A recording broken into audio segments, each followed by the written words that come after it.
नमस्कार मित्रांनो, या क्षणाची सर्वात मोठी बातमी. राज्याच्या राजकारणात होणार सर्वात मोठा राजकीय भूकंप. आगामी काळात राज ठाकरे आणि उद्धव ठाकरे येणार एकत्र. याबाबत संजय राऊतांनी केलं सर्वात मोठं विधान. तर या विधानामुळे राज्याच्या राजकारणात उडाली एकच खळबळ.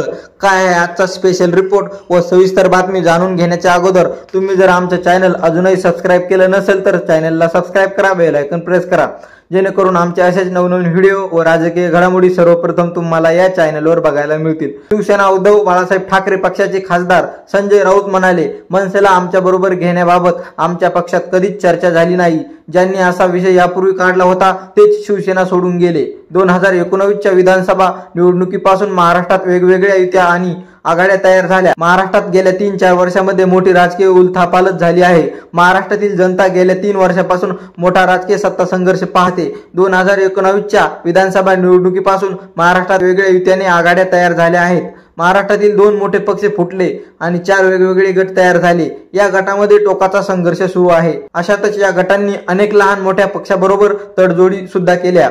शिवसेनेच्या ठाकरे गटाने ही वेगवेगळ्या पक्षाबरोबर आघाडी केली. शिवसेना फुटल्यानंतर राज ठाकरे आणि उद्धव ठाकरे एकत्र येण्याची चर्चा देखील झाली, परंतु हे दोन्ही भाऊ एकत्र आले नाहीत. त्यावर शिवसेनेच्या ठाकरे गटातील खासदार संजय राऊत यांनी या राज ठाकरे आणि उद्धव ठाकरे एकत्र येण्याच्या विधानावर मोठं विधान केलं आहे. खासदार संजय राऊत म्हणाले, मनसेला आमच्या बरोबर घेण्याबाबतच आमच्या पक्षात कधी चर्चा झाली नाही. ज्यांनी यापूर्वी एकत्र येण्याचा विषय काढला होता तेच शिवसेनेतून बंडखोरी करून सोडून गेले. संजय राऊत एबीपी माझा व मीडियाच्या तोंडी परीक्षा व राजकीय मुलाखतीच्या कार्यक्रमात बोलत होते.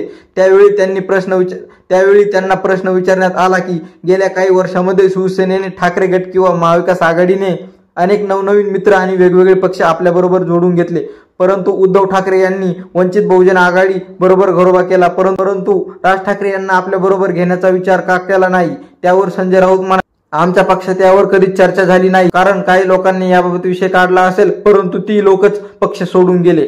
संजय राऊत यांना यावेळी विचारण्यात आलं की तुम्हाला आगामी काळात दोन्ही ठाकरे एकत्र येण्याची काही शक्यता दिसते का. या प्रश्नावर राऊत म्हणाले, ते दोघे राज ठाकरे आणि उद्धव ठाकरे भाऊ आहेत. हे दोन्ही भाऊ एकत्रच आहेत म्हणून ते कुटुंब म्हणून ते एकत्रच आहेत. फक्त त्यांचे राजकीय मार्ग वेगळे आहेत. कुटुंब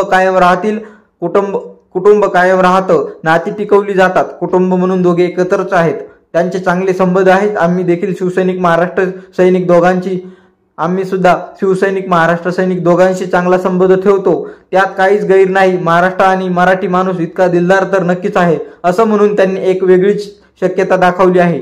उद्धव ठाकरे यांचा पक्ष महाविकास आघाडीत काँग्रेस आणि राष्ट्रवादी काँग्रेस बरोबर आहे, तर दुसऱ्या बाजूला राज ठाकरेंच्या महाराष्ट्र नवनिर्माण सेनेने अद्याप कोणत्याहीच पक्षाशी युती केलेली नाही. परंतु आता अमित शहा यांची भेट राज ठाकरेंनी घेऊन महायुतीमध्ये सहभाग झाल्याची निर्णय घेतला.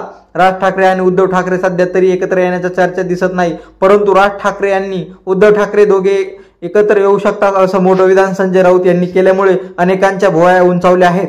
मित्रांनो, तुम्हाला काय वाटतंय? राज्याच्या राजकारणामध्ये राज ठाकरे आणि उद्धव ठाकरे अर्थात शिवसेना उद्धव बाळासाहेब ठाकरे हा पक्ष आणि महाराष्ट्र नवनिर्माण सेना हा पक्ष एकत्र आल्यास महाराष्ट्रात नवीन क्रांती होऊ शकते का? याबाबत आपलं मत आणि प्रतिक्रिया नक्कीच कमेंट बॉक्समध्ये व्यक्त करा. आणि तुम्ही जर आमच्या राष्ट्रप्रथम चॅनल अजूनही सबस्क्राईब केलं नसेल तर सबस्क्राईब करा, बेल आयकॉन प्रेस करा, जेणेकरून आमचे असेच नवनवीन व्हिडिओ व राजकीय घडामोडी सर्वप्रथम तुम्हाला या चॅनलवर बघायला मिळतील. मित्रांनो, धन्यवाद. जय महाराष्ट्र.